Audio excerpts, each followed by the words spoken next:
সবসময় টেলিভিশনের পর্দায় বলেন, যে কোনো ইন্টারভিউতে বলেন, সবসময় কিন্তু ওনার স্নেহের আমাকে আগলে রাখতেন।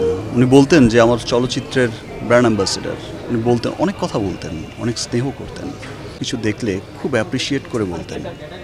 উনি পার্লামেন্ট মেম্বার হওয়ার পরেও উনি কিন্তু সবসময় মানে যে কোনো একটা পোস্টার, একটা ভালো কাজ, ভালো একটা সিনেমা, ভালো একটা কিছু রিলিজ হলেই কিন্তু উনি খুব অ্যাপ্রিসিয়েট করতেন, প্রশংসায় ভাসাতেন।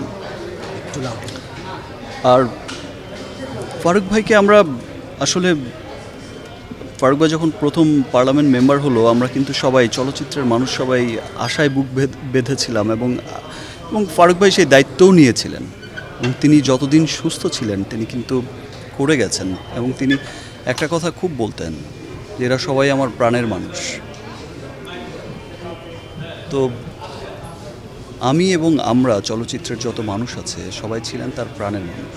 অনেক বড় মনের একজন মানুষ ছিল, সেটা বলার আর অপেক্ষা রাখে না। ফারুক ভাই একজন কিংবদন্তি অভিনেতাই নন, শুধু একজন সফল মানুষ। ফারুক ভাই একজন সফল রাজনীতিবিদ, একজন সুপারস্টার, কিংবদন্তি একজন মানুষ, অনেক বড় মনের অসাধারণ একজন মানুষ। ফারুক ভাইয়ের মৃত্যুর খবর যখন শুনলাম,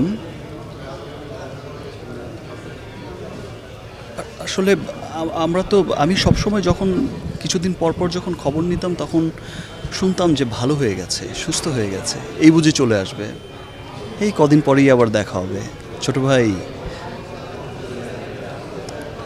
আমি ফারুক ভাই পার্লামেন্ট মেম্বার হওয়ার পরেও কিন্তু আমার একটা অনুষ্ঠানে যখন গেল, খুব গর্ব করেই বলেছিলাম এখন গুলশান যেতে অনেক ভালো লাগে, গলা উঁচিয়ে বলতে ভালো লাগে যে আমার বড় ভাই হচ্ছে পার্লামেন্ট মেম্বার।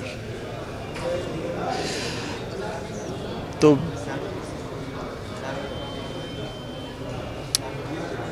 মানে ফারুক ভাইকে হারিয়ে শুধু আমি না, গোটা চলচ্চিত্রের মানুষই কিন্তু বিরাট একজন গার্জিয়ানকে হারালো। ফারুক ভাই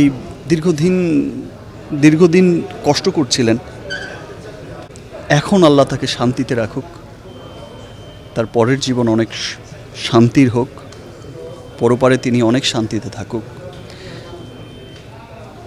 আমরা গোটা দেশের মানুষ ফারুক ভাইয়ের জন্য দোয়া করব, আল্লাহ যেন তাকে বেহেশত নসিব করেন।